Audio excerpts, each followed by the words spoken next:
Student, इस video में हम पढ़ेंगे लैटराइट सॉइल के बारे में। लैटराइट्स जो वर्ड है वो लैटिन वर्ड लेटर से डिराइव हुआ है, जिसका मीन्स होता है ब्रिक।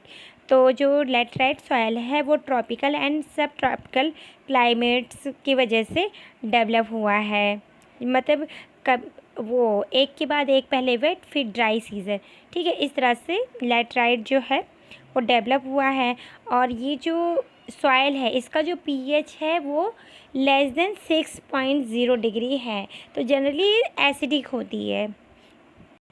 ये generally southern states and western Ghat region of Maharashtra, Orissa and some part of West Bengal and north east region में पाई जाती है। तो इसमें क्या होता है, ये न्यूट्रिएंट्स की इसमें कमी पाई जाती है।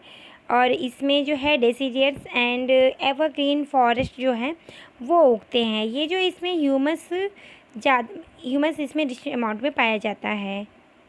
इस मिट्टी में वेजिटेशन और जो सेमी एरिड इन्वायरमेंट है, इस वजह से क्या होता है, वहाँ का क्लाइमेट इस टाइप का है। तो इस वजह से ये जो ह्यूमस पुअर हो जाती है, मीन्स ह्यूमस कम हो जाता है। और इसका जो पोजीशन है ये लैंडस्केप के उसमें रहती है। और तो इसलिए क्या होता है, इसमें इरोजन और डिग्रेडेशन होने के चांसेस हमेशा रहते हैं।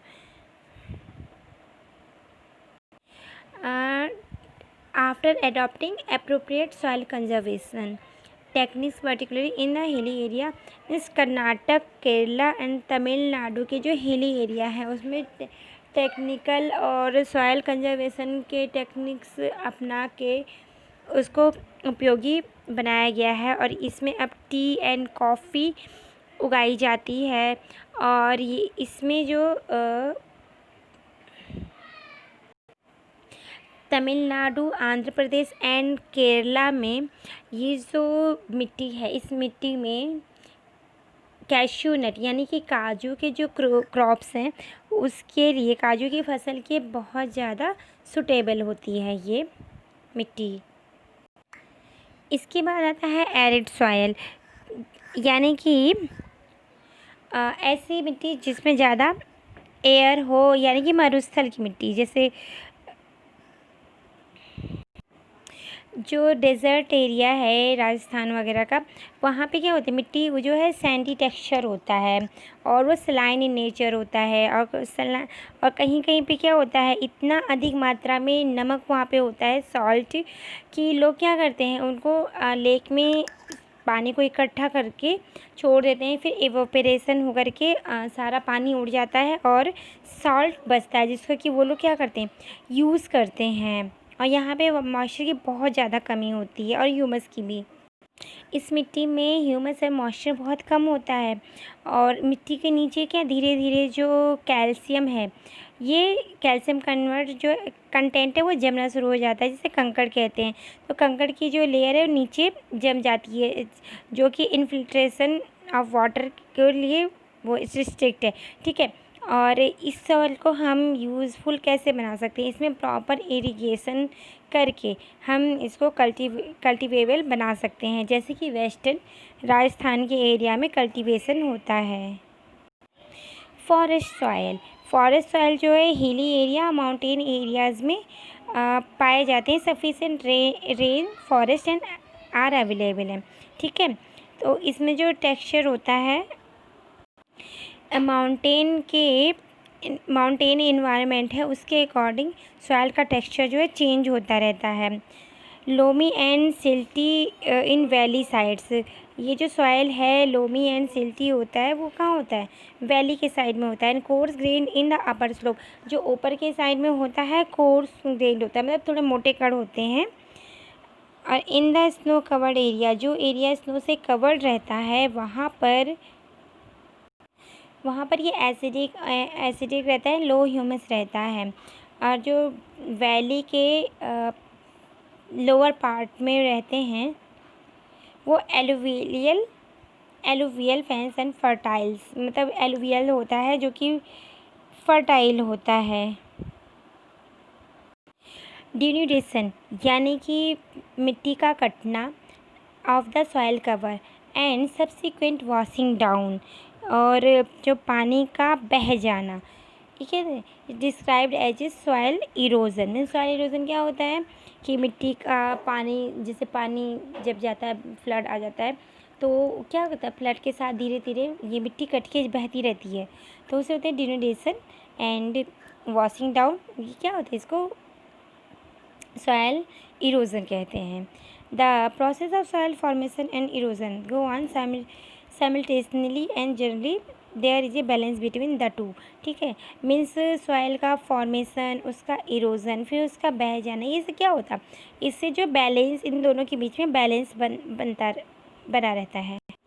कभी कभी ये होता है, ये जो बैलेंस होता है डिस्टर्ब हो जाता है, तो इसके डिस्टर्ब होने के मेन कारण तो ह्यूमन एक्टिविटीज़ है, जैसे कि डिफॉरेस्टेशन या फिर ओवर ग्रेजिंग, कंस्ट्रक्शन, माइनिंग। ये सारे ऐसे चीज़ें हैं जिससे कि क्या होता है, सॉइल इरोजन होता है। ये तो खैर ह्यूमन एक्टिविटी है, आर्टिफिशियल है। कुछ नेचुरल फोर्सेस भी होते हैं, जैसे कि विंड है, ग्लेशियर है, water lead to soil erosion. ये सब क्या करते हैं, सॉइल इरोजन को बढ़ाते हैं। Running water cuts through a clay soil and make deep channel as gullies. तो ये जो लैंड है ये कल्टीवेशन के लिए अनफिट होती है, तो इसलिए इसको बैड लैंड कहते हैं। तो जो चंबल बेसिन है वहाँ पे इसको रेविन्स रेवेंस कहते हैं।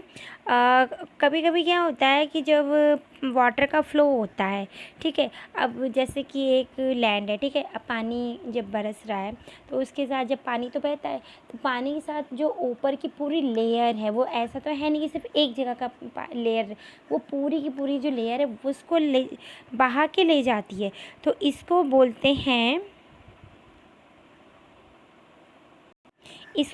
हैं शीट इरोजन। इसको शीट इरोजन क्यों कहते हैं, शीट जैसे बेड शीट देखी ना, चादर कैसी होती है, पूरे बेड पे बिछी रहती है, तो ऐसे ही सेम क्या होता है, ये पूरा जो है पानी के साथ पूरा का पूरा जो ऊपर जो अपर लेयर है वो एक शीट की तरह है, वो बह जाती है, तो इसी को क्या बोलते हैं, शीट इरोजन कहते हैं।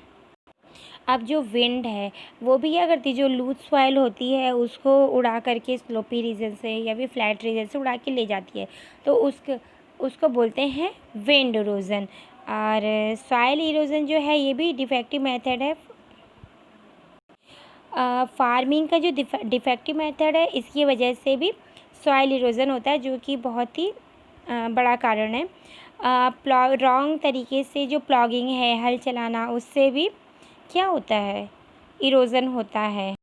अब जो प्लॉगिंग गलत तरीके से कैसे होती है, अब जैसे कि कोई स्लोपी एरिया है तो उसमें ऊपर से नीचे की ओर अगर प्लॉगिंग किया जाए तो क्या होगा, तो चैनल बन जाते हैं, तो इससे जब बारिश होती है तो पानी बह जाता है। तो इसको बचने के लिए क्या करना चाहिए, हमें जो है उसके अपोजिट डायरेक्शन में अप टू डाउन की बजाय लेफ़्ट टू राइट अगर करें तो भी इससे बचा जा सकता है। और जैसे कि अब हिली एरिया में टेरेस टाइप कल्टीवेशन या फिर सीढ़ी बना के, जैसे बड़ा लैंड है उसको क्या करें, सीढ़ी के आकार में उसको काटा जाए और उसके बीच बीच में फिर घास लगाई जाए, तो इस तरह से क्या होगा कि एक तो स्लोपी नहीं रह जाएगा, बराबर बराबर रहेगा। दूसरी चीज़ क्या होगी, जैसे जब हवा रहेगी, स्लोपी ना होने से पानी रुकेगा, बहेगा नहीं ज़्यादा, और वो मिट्टी को लेके पूरा नहीं बहता चला जाएगा, जैसे स्लोप पे एकदम से चला जाता है। और जो घास लगाने से हवा जो चलती है, तो घास जो है वो हवा को रोकेगी, ब्रेक करेगी, तो इससे क्या होगा, वो मिट्टी जो है बहेगी नहीं। और इस तरह से हम लाइन से क्या करते हैं, ट्रीज़ लगा सकते हैं, इसको हम शेल्टर बेल्ट कहते हैं। तो जो शेल्टर बेल्ट है इसका बहुत ही कंट्रीब्यूशन रहा है वेस्टर्न इंडिया के साइड, डिज़र्ट में, वेस्टर्न जो इंडिया में डिज़र्ट है वहाँ पे लाइन से ट्रीज़ को उगा करके उगने से क्या हो गया, जो हवा चलती है उस पर रुक जाती है, मतलब ट्री से हवा जो है एकदम सीधे ना जाके कि वहाँ पे एक बैरियर सा बन जाता है, तो इससे भी जो है सॉइल इरोजन कम होता है। अब देखते हैं कि इंडिया में जो इन्वायरमेंट है उनका क्या स्टेट है। तो सूखो माजरी एक गांव है और झबुआ एक डिस्ट्रिक्ट है। उन्होंने ये वहाँ के लोगों ने ये दिखा दिया कि जो सॉइल है, अगर वो क्या हो रहा है, डिस्ट्रैक्ट हो रहा है, सॉइल डिग्रेडेशन हो रहा है या फिर लैंड डिग्रेडेशन हो रहा है, हम उसको चेंज कर सकते हैं। तो सुखो माजरी जो था पहले वहाँ 13 पर हेक्टेयर में 1976 में 1 हेक्टेयर में ओनली 13 ट्रीज़ थे।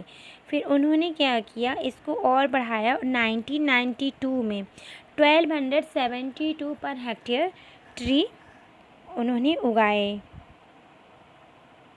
और इन्वायरमेंट के रीजनरेशन से मीन्स जैसे हमने इन्वायरमेंट का अपने ख्याल रखा, पेड़ पौधे लगाए और ज़्यादा मिट्टी को ज़्यादा मतलब यूज़ नहीं किया, बहुत ज़्यादा ज़रूरत से ज़्यादा यूज़ नहीं किया, ज़्यादा फर्टिलाइज़र और ये सारी चीज़ें केमिकल वगैरह जो कम यूज़ किया, मतलब अपने इन्वायरमेंट को अगर सेफ़ रखते हैं तो क्या होता है, तो इसके जो रिज़ल्ट में हमारे जो रिसोर्सेज है उनकी अवेलेबिलिटी वो बढ़ जाती है और एग्रीकल्चर में क्या होता है, इम्प्रूवमेंट होता है, एनिमल का केयर करते हैं, मतलब इस तरह से हमारी इनकम भी बढ़ती है, जो कि इसमें दिखाया 10,000 से 15,000 बिटवीन 1979 एंड 1984 में था। ठीक है, इकोलॉजी को रिस्टोर करने के लिए पीपल का मैनेजमेंट बहुत ज़्यादा इसेंशियल है। अगर लोग उसका मैनेजमेंट नहीं करेंगे तो इकोलॉजी रिस्टोर नहीं होगा। मध्य प्रदेश जो गवर्नमेंट है उन्होंने उन लोग को छूट दी अब डिसीज़न लेने के लिए कि हाँ आप आगे आइए, डिसीज़न लीजिए किस तरह से हम इसको सेव कर सकते हैं।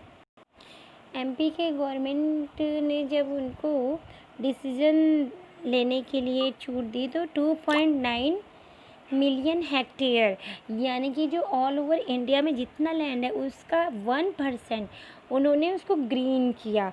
मीन्स वो अक्रॉस द स्टेट, मतलब स्टेट के बाहर भी टोटल जिन्होंने जितना किया वो टोटल इंडिया का 1% था।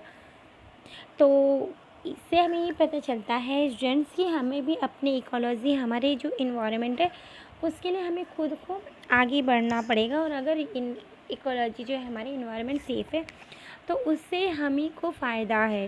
ठीक है स्टूडेंट, इस यहाँ पे हमारा चैप्टर ये ख़त्म होता है। Thank you.